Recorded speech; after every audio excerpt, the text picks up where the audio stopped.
Welcome to Naskar academy YouTube channel.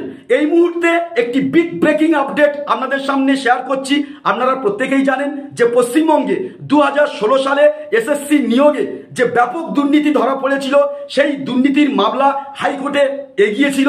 তো আপনারা প্রত্যেকেই জানেন যে 2016 সালের নিয়োগ সংক্রান্ত যে মামলা রায়দান সেটা কিন্তু আজকে।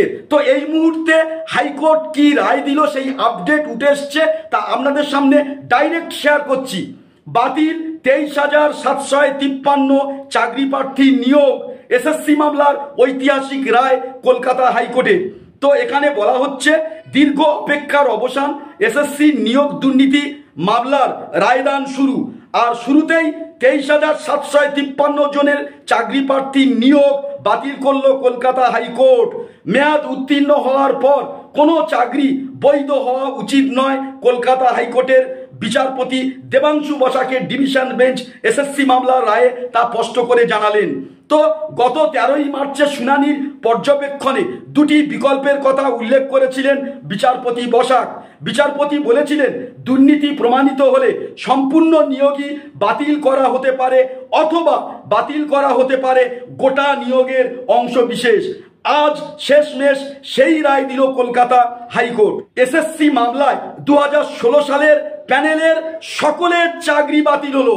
আরেকবার বলছি, এসএসসি মামলায় 2016 সালের প্যানেলের সকলের চাকরি বাতিল হলো। অর্থাৎ 2016 সালের প্যানেল থেকে যারা চাকরি পেয়েছেন, শিক্ষকতার চাকরি পেয়েছেন, তাদের সবারই চাকরি ক্যান্সেল। শুধু তাই নয়, যারা মেয়াদ উত্তীর্ণ পদে চাকরি পেয়েছেন আগামী 6 সপ্তাহের মধ্যে বেতন ফেরতের নির্দেশ দিয়েছে কলকাতা হাইকোর্টের ডিভিশন বেঞ্চ। আদালতের নির্দেশ, প্যানেল বাতিলের পর এসএসসি নতুন করে নিয়োগ প্রক্রিয়া শুরু করতে পারবে। তো দুর্নীতি করে অতিরিক্ত শূন্যপদ তৈরি করে যারা এই চাকরি দিয়েছেন তার সন্ধানে তদন্ত করবে সিবিআই।